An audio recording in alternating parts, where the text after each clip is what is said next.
Good evening, everybody. Once again, it is Jay Scott. This is The Hook Rocks, the ultimate rock community podcast.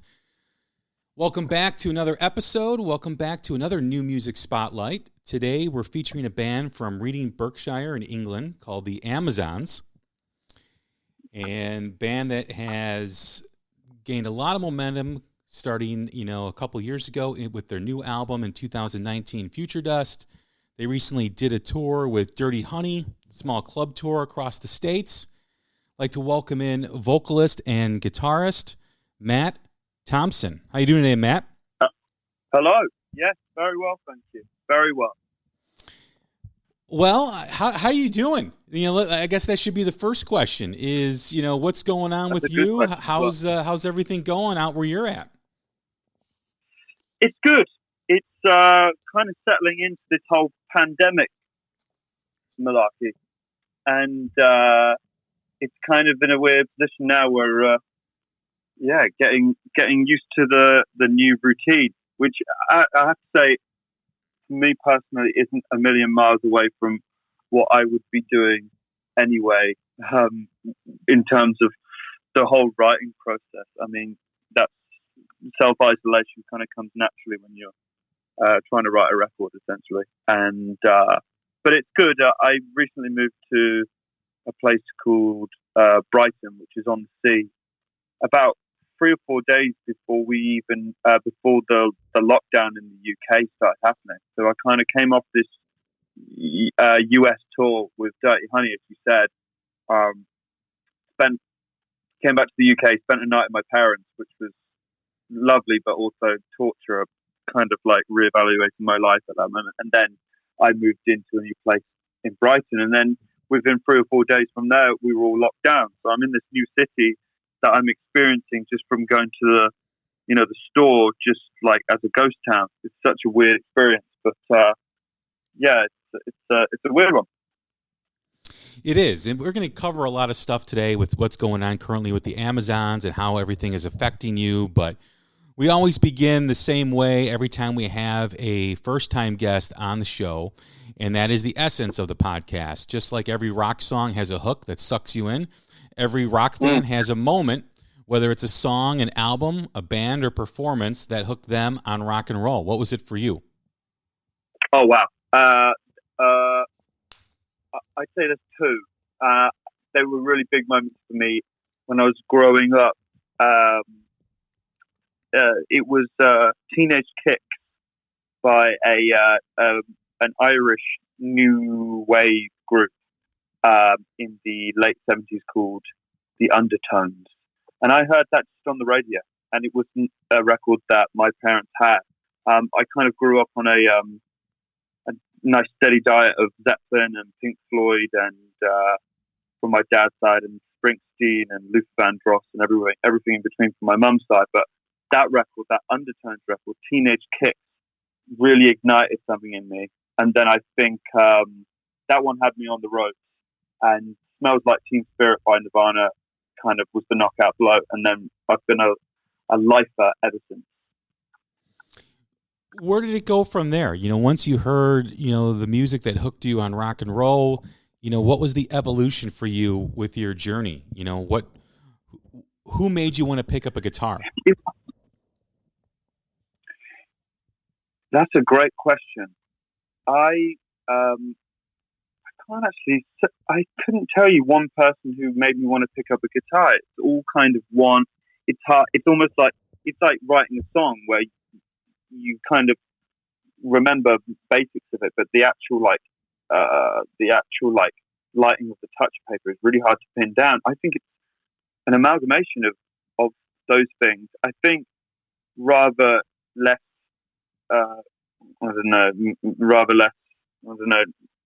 cool would be, I actually went from those kind of original influences to my own journey, which kind of included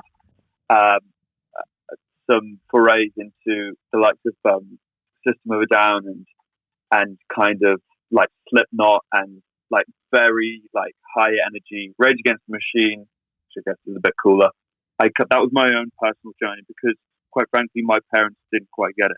like the likes of Linkin Park, Limp Bizkit.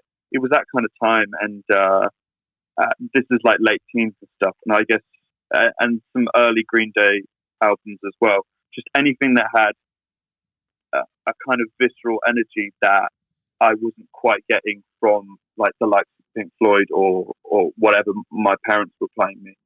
So it was that. So I have pretty strong memories of playing along to Green Day in my bedroom with my first guitar that I got at Costco. And I loved that because I could learn 3 chords and I was in. I could just play along with the whole of Dookie. And that, and I had to I wasn't a good enough guitarist at that point to play along with Led Zeppelin.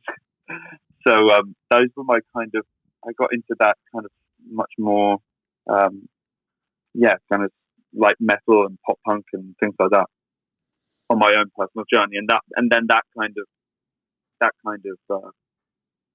grew, and my taste changed as I got a bit older, and I started getting onto things that people at my school were listening to, like the Arctic Monkeys and the Strokes, and slightly more what I'd call indie. What was it about those bands, going from Nirvana and, going into like Slipknot and Limp Bizkit? Was it the energy of the music? Well, what attracted you to that style of music? I guess it's just, it's like tale as old as time in terms of me being a young man, like a young boy who just craves energy. And I remember so distinctly coming home from school, and I've got red hair, and that's a good reason as any to get slightly bullied when you're at school, when you're, I don't know what the equivalent would be in terms of American grades, but I was in the first couple of years of high school. So I'd get a little kind of, it wasn't super serious, but it would just be kind of constant name calling and all that kind of stuff. So I needed an outlet when I came home to kind of release my frustrations and energy and stuff. And that really was putting CD on Linkin Park or Slipknot, very like on the nose and abrasive and direct, like hard kind of music, and just getting it out that way. And then, I don't know, I guess that changed a little bit later on when you start noticing women, and I noticed that not a lot of girls were Slipknot fans, and more girls were into the Arctic Monkeys and Kings of Leon. So I kind of slowly transitioned to that kind of thing. As you evolved, in playing guitar, and your musical journey with your influence keep evolving as well, was there a moment, was there a song that you heard that connected with you, that said, that you when you said to yourself, hey, I want to write a song, I want to write something like that, I want to write something that connects with people? Yeah, I think there was actually a couple of bands in London who were quite young. There was actually a very short-lived scene in London of underage bands. Essentially, they called it the underage scene, and it was kind of anchored by this thing called the Underage Club.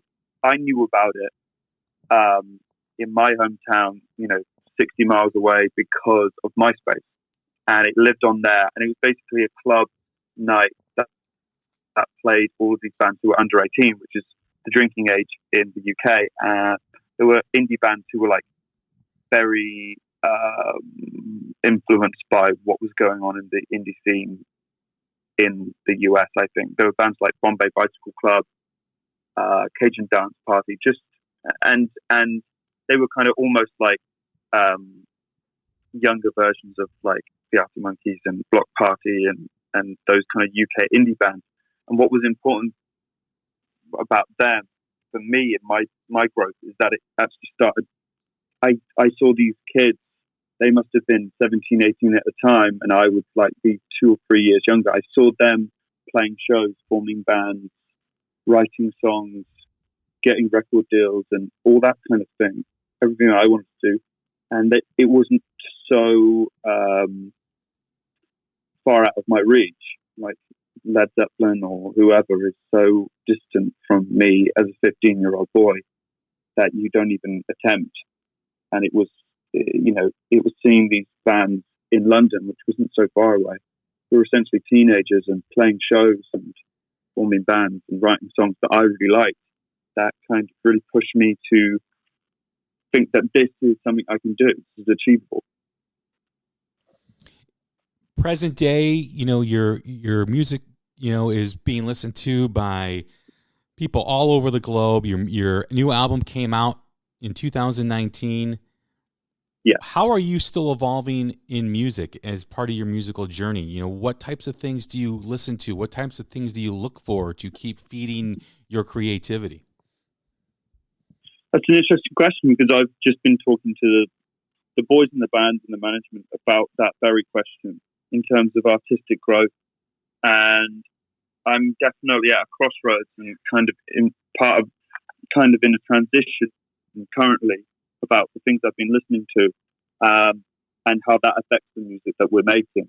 I think the music between our two records is quite distinctive, and our third record, I know, will be even more so because of the things that we were listening to at the time. And the second album was really it kind of was underpinned by a big discovery of like more what I'd call like roots music, in terms of like kind of like more discovery of like blues artists essentially, and then a love for what I guess people would call more classic rock. So really delving in and listening to the records of the Rolling Stones, and really listening to the records of Led Zeppelin, and then listening to their influences. That really underpins our last album, Future Dust. It was kind of like the values that were held by those kind of 60s and 70s musicians and artists, what they valued. We wanted to try and use that as a benchmark of what we should value. And that was musicianship, that was production, and that was, expression in terms of things like guitar solos and drum sounds, and the things that kind of was the foundation for all that in terms of the blues and early rock and roll artists and stuff that we really enjoyed getting into. But I feel like I've got myself into a rut with how I listen to music, and in kind of broadening my horizons in terms of going back in time a little bit and kind of almost seeking out the origins of all the music that we listen to today. I've kind of got myself in a rut where I only listen to music that was produced from the 50s to up to like 1979, and I haven't listened to anything other than that. And I'm so out of step with music, like modern music. I just don't listen to it anymore, and I think I'm trying to broaden my horizons a little bit more. And I heard an interview with Tame Impala's Kevin Parker, the lead singer, where he said that he had listened to an interview with Tyler, Creator from Odd Future. Well, I guess he's just Tyler the Creator now, where he said he listens to 2 hours of music that he'd never heard before every single day. And I said, oh my God, I really don't do that. All I do is listen to Gimme Shelter and and a whole lot of love back to back, essentially. Or like when I do make discoveries, it's like, oh, this is some band that supported Crosby, Stills and Nash and Young, which all has its merit and stuff. But in terms of my own artistic growth, I feel like I've kind of got as far as I can get in that respect. Well, the evolution of the artist is always important, right? And sometimes you need to go back and peel back the orange per se, before you can move forward in another direction. And you mentioned a lot of bands, from the 90s on, with the original question that I asked, and now you're going back and you're listening to the Stones and Zeppelin and maybe revisiting stuff that you were first introduced when you were younger. Yeah. But, maybe that is the path to discover new music, because I'm the same way. I love Led Zeppelin. They're my favorite band, and I love bands, throughout my youth and into, being a young adult and now being 45. I love what I grew up with and I love what I listen to, but I can also listen to new music, whether it's the Amazons or, Dirty Honey or, Joyous Wolf or bands like that, or, like Massive Wagons is another band from the UK. Cool. Or I can, listen to singer-songwriters like Pete Yorn or Butch Walker, listen to bands like Lucero who have like kind of like a Southern rock feel with like a mix with the Replacements. It's a very unique style. So I always try to open myself up, and sometimes I have to go back and listen to those older groups in order to break open another part of the wall to be exposed to something else. Yeah, absolutely. I think I don't regret any part of the journey at all in terms of that kind of thing. I think it's so important that, and it frustrates me when people kind of don't understand the origins of the music that they listen to. It's just if you love something, you want to know where it comes from, and that's kind of what we set out to do. A couple of years ago when we started the second album process, just about reconnecting with the roots of what it's all about, and that only came out of a love for rock and roll, and seeing where it came from, and how can you understand where something's going to go in the future if you don't understand where it came from in the first place, and what makes the genre and what makes the feeling and the lifestyle tick, like what feeds it, what's the spirit of the whole thing. And I think a great way of finding that out is having an appreciation of artists like who underpin it all, like Howlin' Wolf or Muddy Waters, or the recent deceased Little Richard. I mean, that guy was a rock star. There's no doubt about that. The likes of Elvis and Jerry Lee Lewis and people like that. The people who essentially influenced the Stones and who influenced Led Zeppelin, our favorite band. I love those bands so much. So I naturally want to know where they got their inspiration from, and see if I can tap into that kind of thing as well and get a little bit of the magic dust.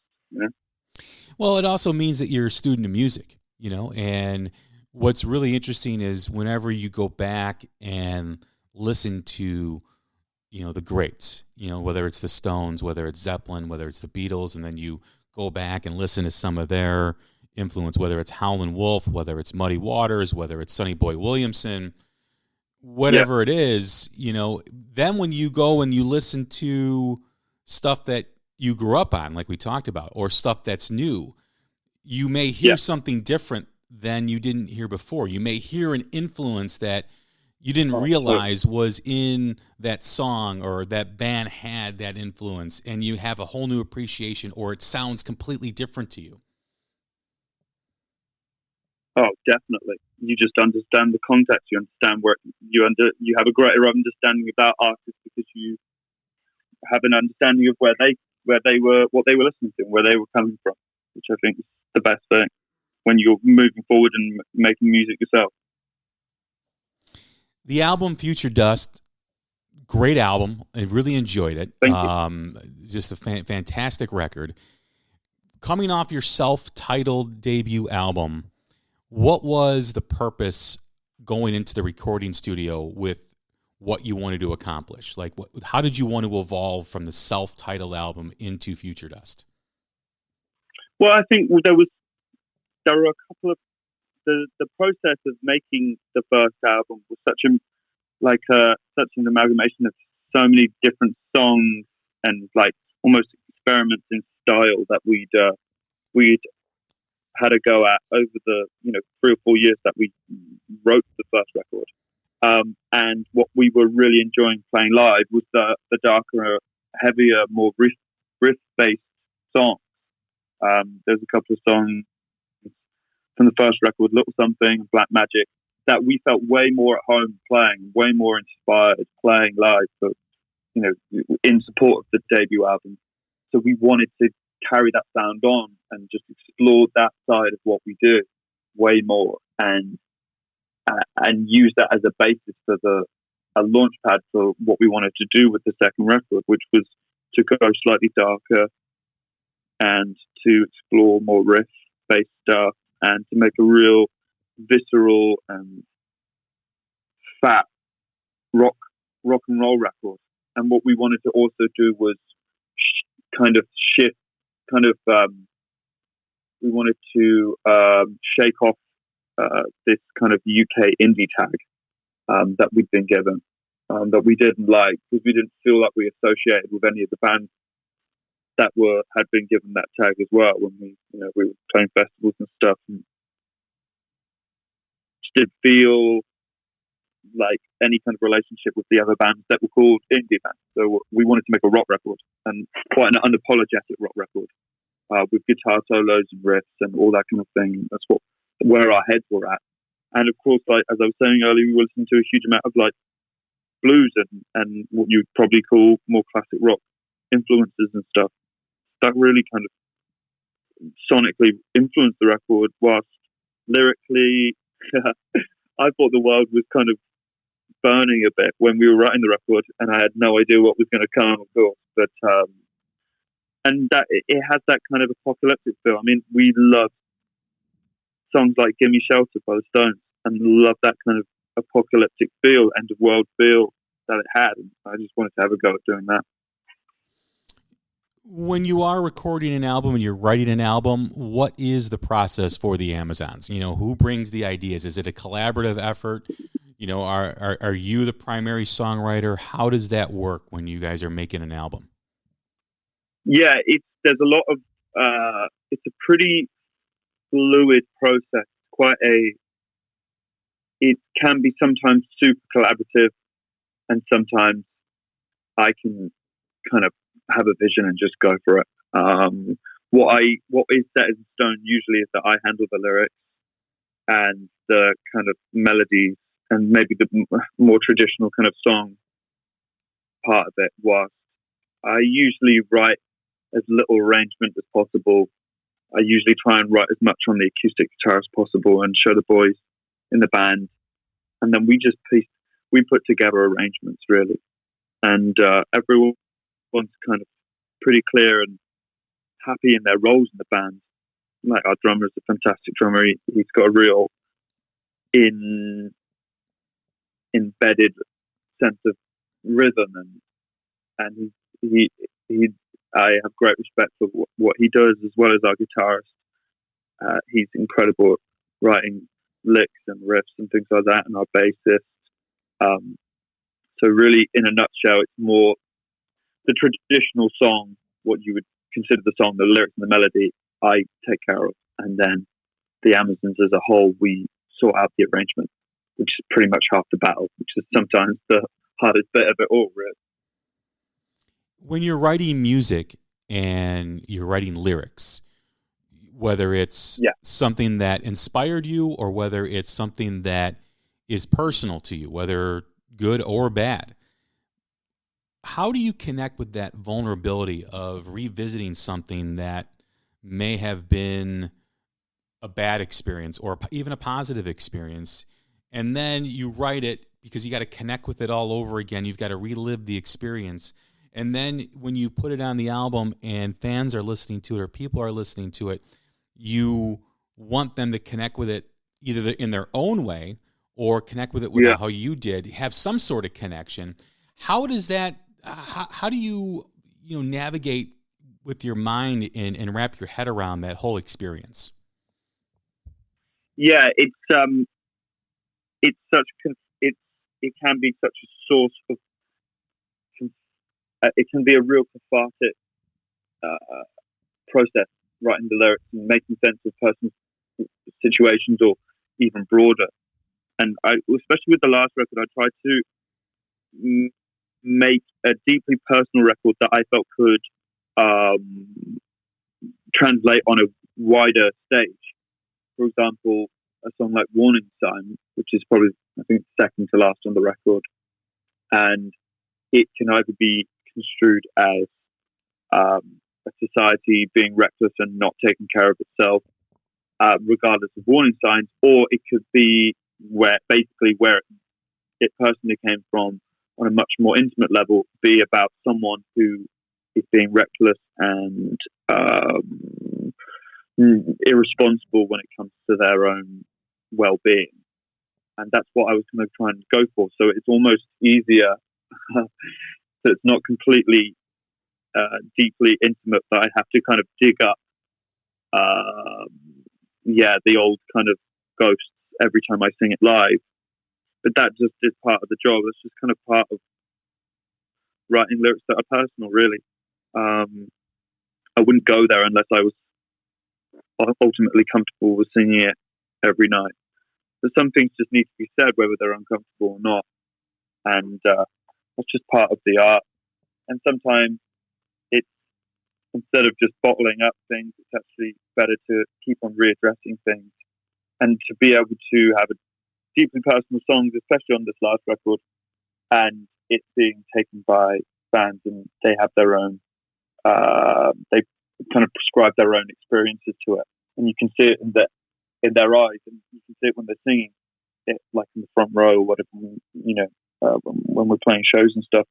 That actually kind of makes it feel all the more worth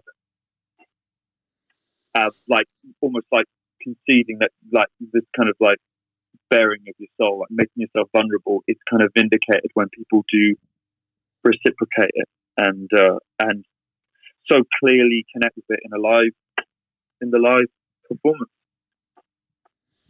It is interesting how people connect differently with music. Whether it's lyrics, whether it's the riff, the melody, or how maybe you write something lyrically that means something different to you, but it takes on its own life with someone and something completely different. And that's the beauty of music, because everybody feels something different. No one is the same. There might be similarities, but everyone has their own connection to it. And the beauty also about music, it's always about timing. What a song means to you when you're 20 may mean something completely different to you when you're 40. And it's just the way music, even though it's recorded, when it's recorded, it keeps evolving over time. Yeah, exactly. I mean, even with an artist, in terms of, was it Joni Mitchell with Both Sides Now? She recorded two versions of it. One is on her first record, and then another is a much older woman, and it's just the exact same lyric can mean things completely different. I think that actually is what is the beauty for, and what really separates the great songs from, the good songs, is that stuff that can mean something to you when you're a 20-year-old or a 40-year-old. I would probably point to a lot of the Beatles catalogue when a song like In My Life is something that I deeply resonated with, even though I was a teenager when I first heard of it. But of course, teenagers are the demographics sometimes who are the most frightened of getting old.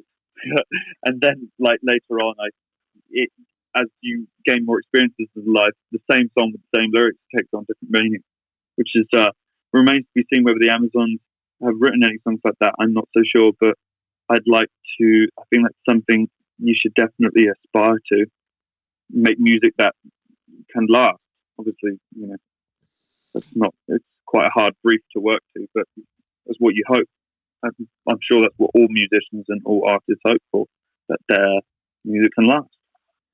Yes, that is the beauty of music. That's the beauty of the art, is the song that stands the test of time. But to go deeper into that, the song that just keeps evolving, it's because people naturally evolve, right? I mean, you're not the same person you were 10 years ago. You're not going to be the same person you will be 10 years from now. So if that music is able to stand the test of time and keep evolving with you as you continue through your journey in life, that's even greater. I mean, there's songs with me that I've listened to since I was a kid that still resonate with me, have different meanings, and have evolved as I've evolved as a person, which is so cool. And I don't know if there's any other art form, maybe paintings, maybe, art that you see in a museum, maybe that can, evolve with you. But as far as music goes, I don't know if it has, the depths that a lyric can mean to you over time, from the beginning to the very end.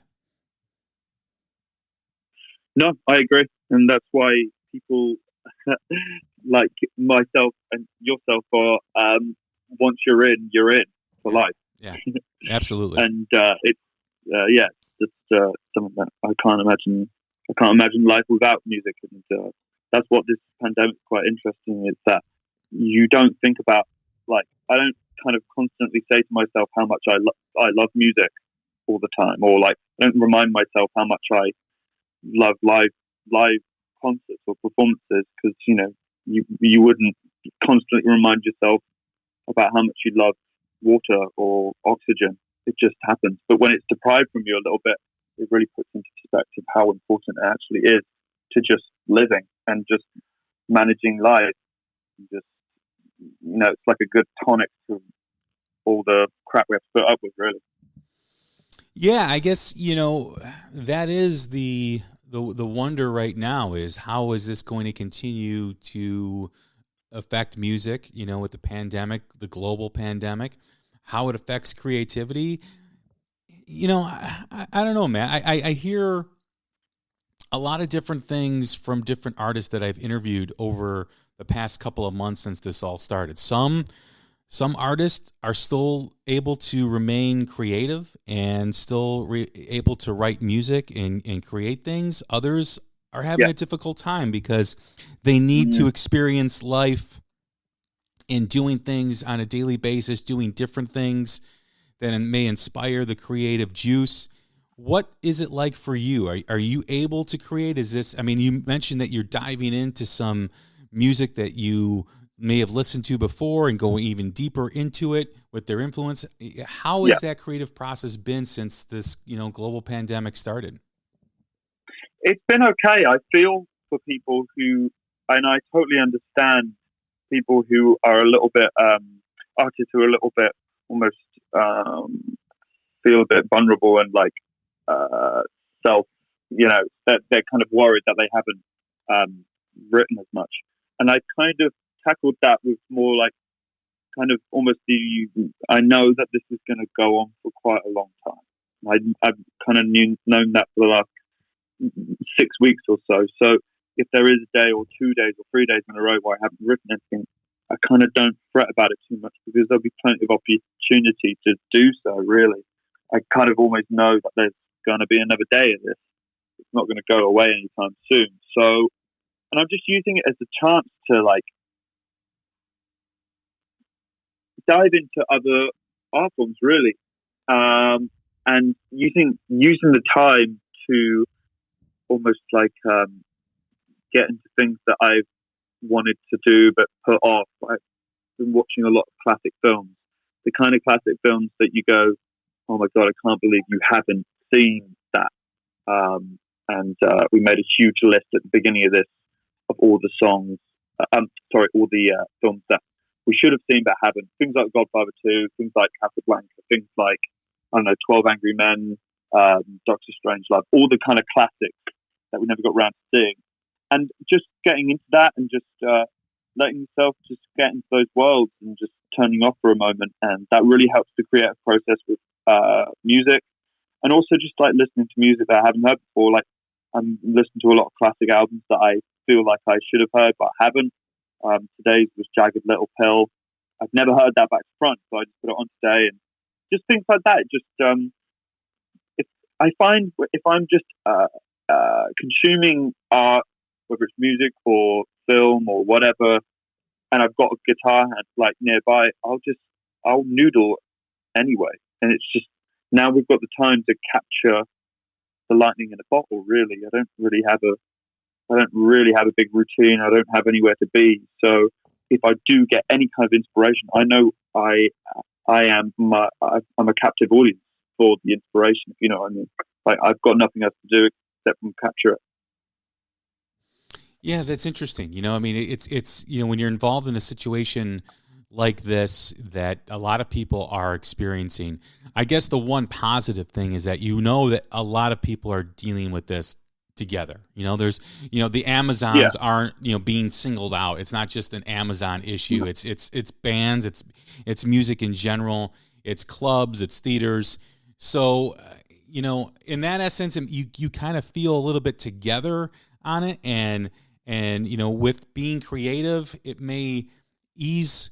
I imagine it's hard to be creative when things are very stressful, But during these stressful times, I think the comfort that you know that it's going to be over at some point, and everyone's dealing with it together. That it maybe is a little bit more of a relaxed stress, that you know that at some point you're going to be able to perform again and play out again. Yeah, absolutely. This is just, I think it's really important to just use these things as an opportunity. Look at it as an opportunity, because how many times this time last year would you hear people saying, "Oh, life's so fast, I need to slow down," and all this. It's like we're being forced to slow down, and now it's about kind of really diving into the things that you really value.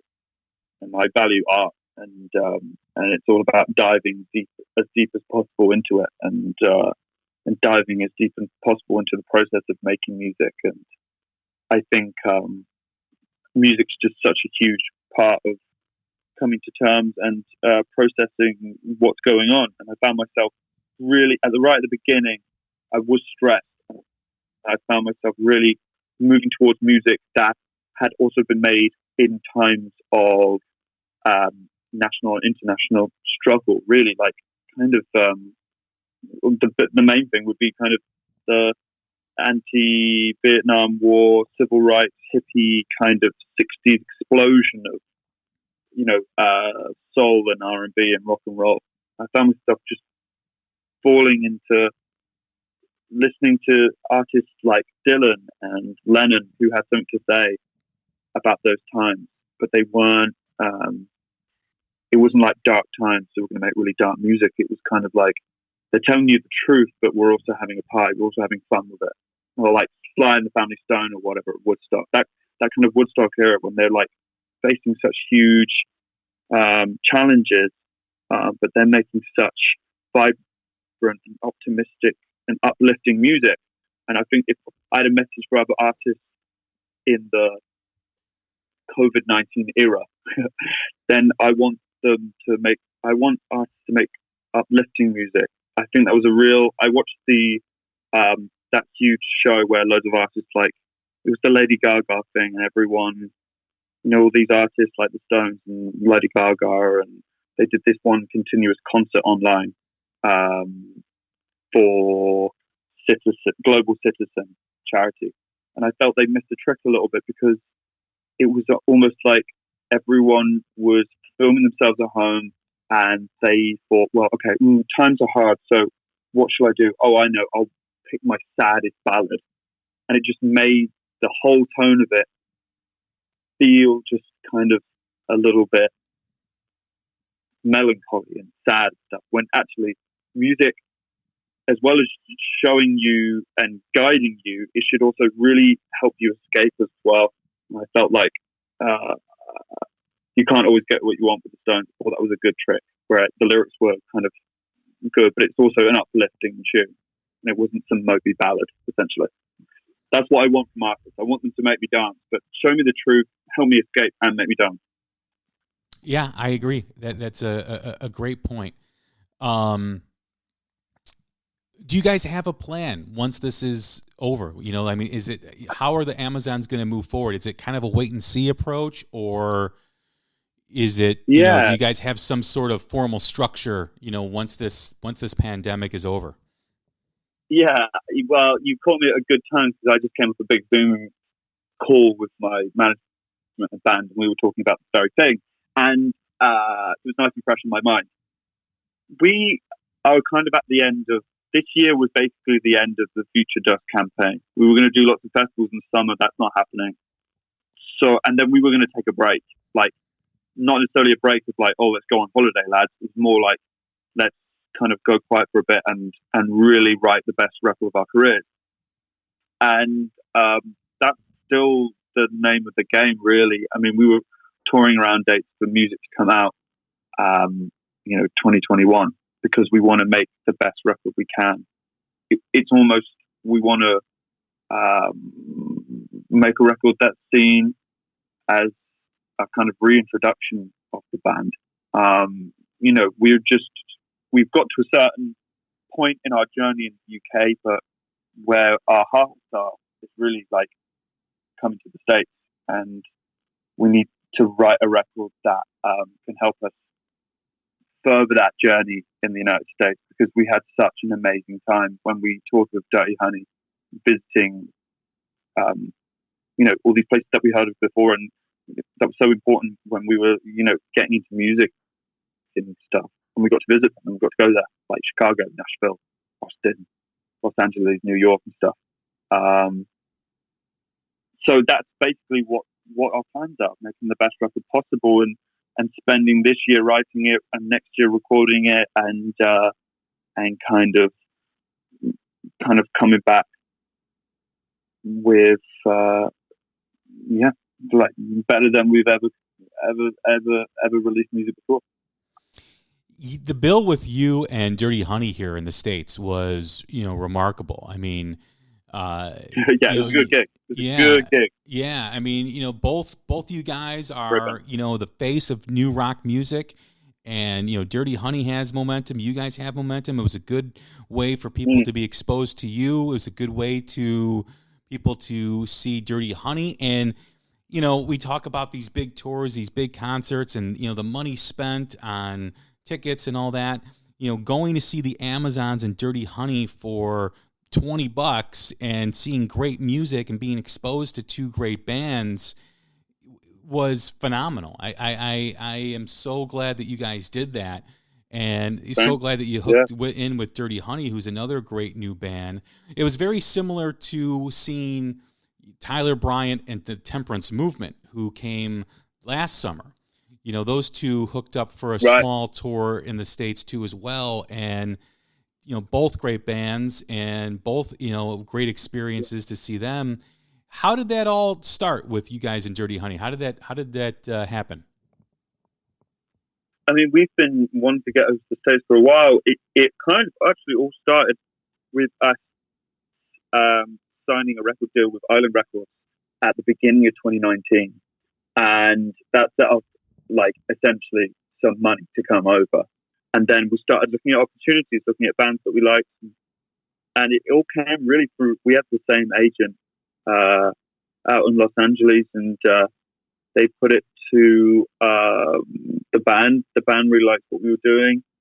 We'd met them once before at a show in New York. We were in town, and it was May of 2019, actually. They played in New York at the Mercury Lounge. We went down, met the band, and, just bands become bands when they sense that they're at a similar level, and when they enjoy what each other are doing, you just go to each other's show, you introduce yourselves, and just become buddies, really. And that turned into them bringing us out on tour, which was such a leap of faith, and such a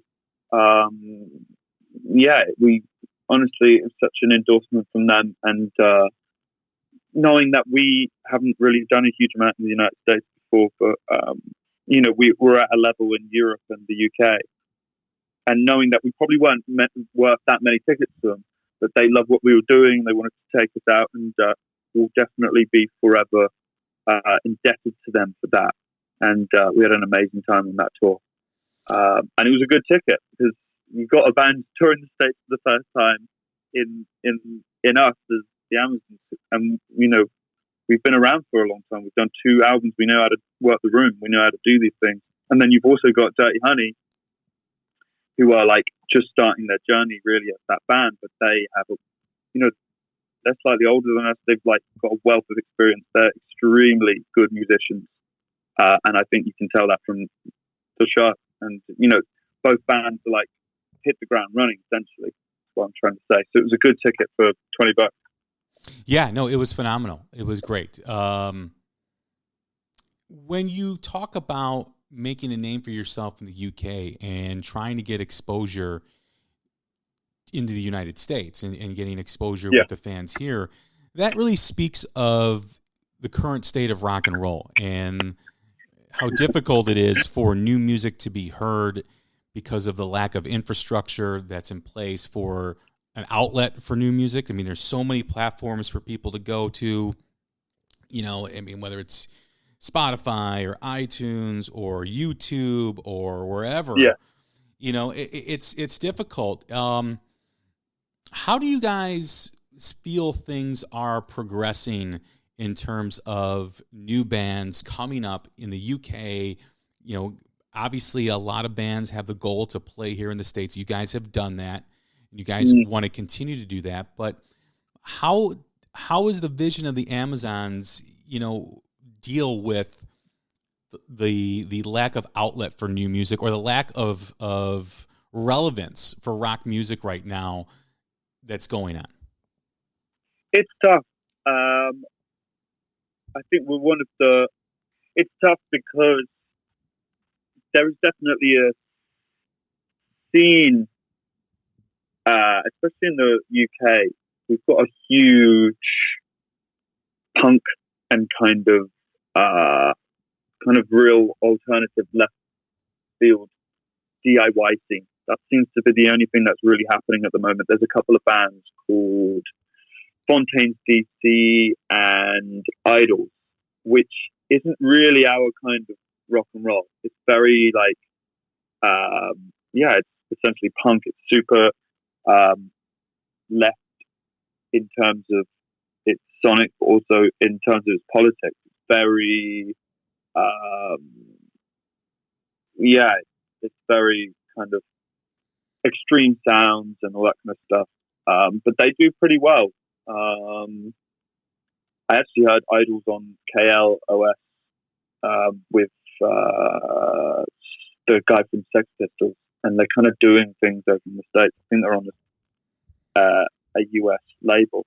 I think it's hard to know what's going on with rock and roll. It certainly isn't where it was, but I don't know if anything's where it was. I think actually I'm trying to get out of a habit of comparing things now to the way they were, because we're talking about completely different ball games, essentially. We're talking about different rules. It's really unfair to compare bands to that explosion of creative energy of the 60s and 70s. I'm starting to think actually now that they were more of the exception. I'm talking like that hot spot, that sweet spot, a couple of decades back in the 60s and 70s and a bit of the 80s as well, where rock and roll was at the top of the charts and top of the game creatively. When it was like culturally relevant and all this kind of stuff. But it's just different. It's just not that. That's not the norm. That we should, kick ourselves all the time for not reaching. That's kind of more they feel more and more as time goes on as the exception, where the best songs being written at the time can also be the biggest songs in the world. That's just not the case. Success now definitely is now won by artists that value different things to what traditionally rock and roll values. Like, there's no mystique like in today's pop stars. Today's pop stars is about being as open and as candid as possible on social media. There's no characters like Dylan, because Dylan and Neil Young and those kind of artists excelled in a time of LPs and magazines and a distance between them and the fan, where there's a lot of space for the fans to plug the gaps in with their own imagination and build these people up to being these like essentially demigods. But now it's all about being as present and as being available as possible, which is not what rock and roll is, and rock stars and success in that way is about. Just those different. It's just the genre has different strengths, and that those strengths aren't particularly valued by the listeners of 2020. That's how I feel. Well, it's also how you define success too, as well. It's sure. That has a lot to do with it. Not everybody gets to the level of being worth, $1 billion or $500 million or whatever like that. I mean, not everybody's going to be Mick Jagger, who owns his own island and, has, houses and homes all over the world. But maybe it's rock and roll success in terms of commercial gain that kind of set a precedent that we'd be wrong to compare to. Yeah, I think it's all how you view it. It's all what your experience is. I mean, if you can, make a great living or a good living doing what you love, in essence, you're already succeeding, right? I mean, it's already, yeah. So, and it takes longer for people to connect with rock and roll. I have to be honest with you. How I discovered the Amazons was by my 15-year-old son. He likes rock music, and I'm telling him, hey, check this out, and he's telling me, hey, check this band out, and he helped me discover you, and that's what I love, because I love new music just as much as I love the old stuff, and to hear a young kid listening to rock music and listening to new rock, I do believe that there is going to be a resurgence in rock music. I thought 2020 was going to be a big year, obviously, with the pandemic and COVID-19.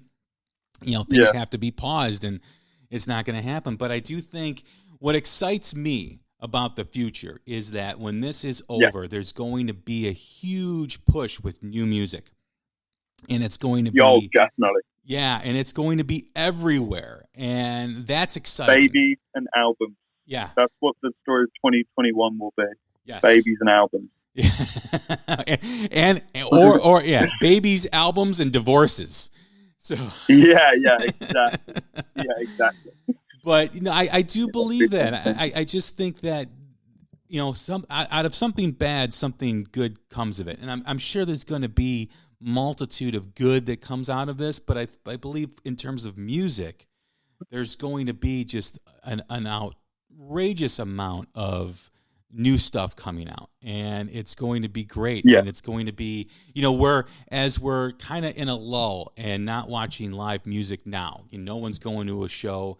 There's going to be, hopefully, so many opportunities to see that. I hope these small clubs survive. I hope these theaters are able to somehow make it through this tough time. But I just think that there's going to be a lot, and I just think for a music fan, for a rock band, that's going to be a great thing. Absolutely, and plenty of competition that we're going to have to fight tooth and nail for people's attention. Yeah, and that's not a bad thing. It'll be thing. great for the fans. Yeah, we're going to have to fight people. Well, Matt, I appreciate you doing this. It's been a great conversation. I really enjoyed talking with you about vast different things, the Amazons, the album, your influences, and what's going on. But thank you again for doing this.